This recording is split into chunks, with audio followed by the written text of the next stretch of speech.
अस्सलाम वालेकुम नाजरीन, एक अहम और तफ्तीशनाक खबर आपको बता रहे हैं हम नाजरीन। शहर के मुख्तलिफ अजला में आँखों की एक वबा फैल रही है जो एक फ़र्द से दूसरे फ़र्द में मुंतकिल हो सकती है। जी नाजरीन, आपको बता रहे हैं कि कराची के मुख्तलिफ अजला में आशोब चश्म में तेज़ी से इजाफ़ा हो रहा है।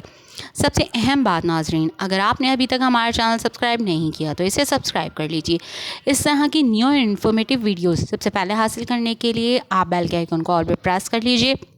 अगर आपको हमारी वीडियोस अच्छी लगती हैं तो आप इसे लाइक कीजिए। अगर आप हमसे कोई सवाल पूछना चाहते हैं तो हमसे कमेंट में ज़रूर बात कीजिए। इस हवाले से नाजरीन, सरबराह शोबह अमराज चश्म सिविल हस्पताल प्रोफेसर मजरुल हक ने लोगों को बताया है कि कराची में आशोब चश्म की वबा में तेज़ी से इजाफ़ा देखने में आया है। उन्होंने बताया है कि कराची के मुख्तलिफ अजला में हर उम्र के अफराद आँखों की बीमारी का शिकार हो रहे हैं और आँखों का ये मर्ज़ मोतदी है जो कि एक फ़र्द से दूसरे फ़र्द में तेज़ी से फैलता है। इसके अलावा उन्होंने बीमारी की तफसीलात बताते हुए कहा है कि इस बीमारी की आम अलामत में आँखों से पानी आना, आँखों का सुर्ख होना और आँखों में ख़ारिश होना शामिल है, जबकि इस बीमारी में चश्मा लगाने से मर्ज़ में फ़र्क नहीं पड़ता है।